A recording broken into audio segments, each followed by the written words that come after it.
Omaha.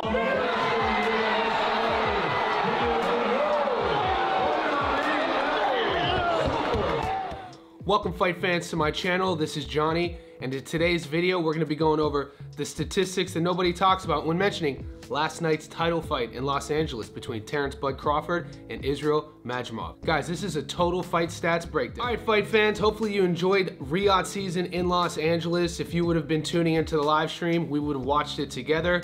If you didn't, wherever you watched it, I want to know your opinions first on what your favorite fight was.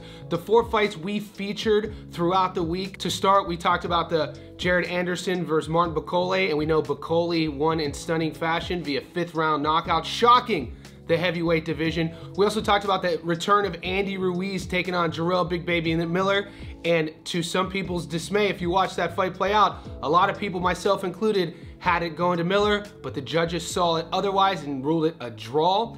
The co-main event was between world title holder Pitbull Cruz at 140, putting his belt on the line against division newcomer Rayo Valenzuela. And coming in as a huge underdog, Rayo boxed beautifully and upset the world and became the new champion at 140. Later in the week, I'll be doing a separate video breaking that down, but today we're gonna talk about the main event, the coup de grace. Bud Crawford versus Madrimov. I'm gonna break down the total punch output, the power shots, the jabs, and talk a little bit about how the punch stats created the narrative of the total fight. Before we get to the stats, I wanna give my opinion, my breakdown. I'm gonna first say this was no robbery, and this was no lackluster performance. For some reason, some of the largest boxing media outlets online talk so much trash about fighters whenever there's a big event. I'm seeing headlines saying that it was a boring fight, that Bud looked lackluster, that it was a robbery, and I couldn't disagree more with all of those narratives. This was an exciting fight. You got to see an example, in my opinion, of a teacher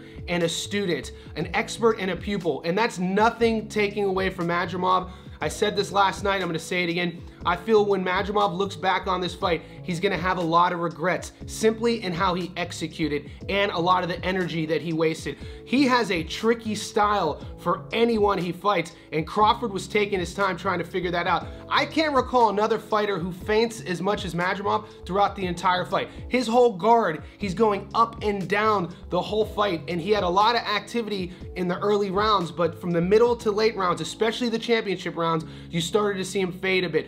Also, I underestimated Madrimov's speed. He had a quick straight right hand, and that was the punch that was landing early against Crawford. You got to see the swelling on Bud's eye, but it was few and far between. And when I talk about the regrets on Madrimov's end, I feel if he would have just added a bit of combos to the back end of that right hand, he would have found more success. Instead, he was one and doneing, almost like he was point striking. He would throw one punch and then he would exit, and that was it. And why did he do this?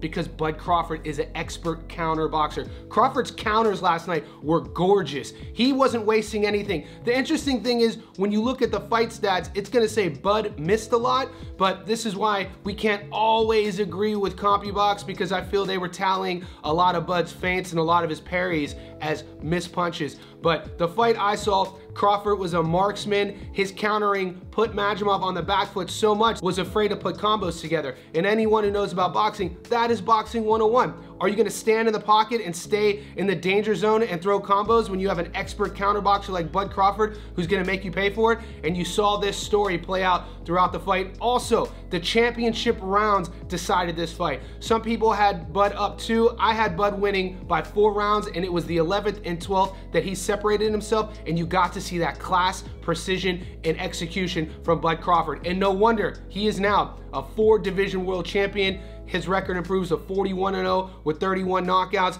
It was the first time he did not finish his opponent since 2016. So if there's any takeaways from Madrimov, he could hang his head on that. Madrimov fought a great fight.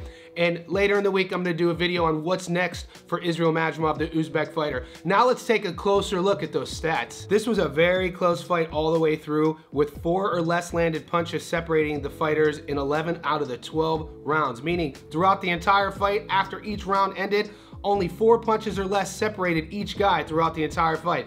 Crawford threw 158 more punches than Madrimov, but that only translated into 11 more punches landed. Crawford landed 21 more jabs than Madrimov, while Madrimov landed 10 more power shots. Crawford landed more punches than Madrimov in 7 of the 12 rounds. The judges scored the fight 116 to 112, 115 to 113, and 115 to 113, all for Crawford. When we look at the total punches thrown, landed, and percentages, the final punch report, Bud Crawford throughout the fight threw 433, landing 95 at a 22% clip. Madrimov threw 275, landing 84 at a 30% clip. So it's very rare we see Crawford have less than a 30% percentage punch landed, but he throws more and he lands more. Statistically, his percentage wasn't as high as Madrimov, but why did he land more? Because what we talked about earlier in the video, Madrimov was not comfortable putting his combinations together. His leaping straight right hand was his best punch of the fight. He had no fat on it, but if he would have just added either a left hook on the top of that or even followed it up with another right hand, I think he would have found more success, and that's what I talked about in the beginning of the video. Looking back, Madrimov will think to himself he should have put a bit more combos together, but that's a double-edged sword because then you're putting yourself in harm's way. Let's take a closer look at those jabs. Guys, throughout the fight, Crawford throws 223, landing 40 at an 18% clip. Madrimov throws 91, landing 19 at a 21% clip. The total jabs, Bud Crawford's jab was on point, but when you have a counter boxer who's trying to read his opponent with an awkward style, a herky-jerky style, very explosive, he's not gonna use his jab to set up the pocket. He's gonna use his jab almost as a rangefinder and to kind of keep his opponent off of him. But Bud's jab was sharp last night. It was crisp and it had no fat on it, and Madrimov continued to walk in on it, and then that would have to make Madrimov back up and reset. And this became the story of the fight, considering the jabs. Now let's take a look at those power shots. Overall, the power punches, Bud throws 210, landing 55 at a 26% clip. Madrimov throws 184, landing 65 at a 35% clip. So of the punches, of the jabs versus power, Crawford and Madrimov threw more and landed more power shots than jabs. It was the story of the fight. We knew what each guy wanted to do, but when you have a fighter like Crawford whose fight IQ, whose ring generalship is so high, he's gonna mitigate the risk by using his movement, using his feints, and keeping that jab at bay. Bud's body work was great last night. It's something that I really didn't hear the commentary talk too much about, and Madrimov was trying to figure that out. Both guys had swelling on their eyes after the fight. Madrimov's face was a bit marked up. Bud took damage early in the fight because he couldn't get a read on Madrimov's explosive straight right hand, and I think Crawford was a bit surprised with how fast Madrimov was. In no means was this a robbery. Like I said, to finish, I had Bud up 4 rounds. It was close, but to me, it was those last 2 rounds that decided it for Bud Crawford and put a stamp on that fight and his legacy. Now, stay tuned later in the week. I'm gonna do a video on what's next for Bud Crawford. His options are endless. Same thing with Madrimov. This kid is by no means thrown away. Turkey Al-Sheikh loved what he saw. I'm sure fight fans loved what he saw. If you ask Eddie Hearn, Hearn thinks he won. So his opportunities for big fights are bountiful as well. I want to know what you thought of the fight. Did you think Madrimov did enough? Do you agree with me with the assessment of Bud? Whatever it is, leave all that in the comment section below.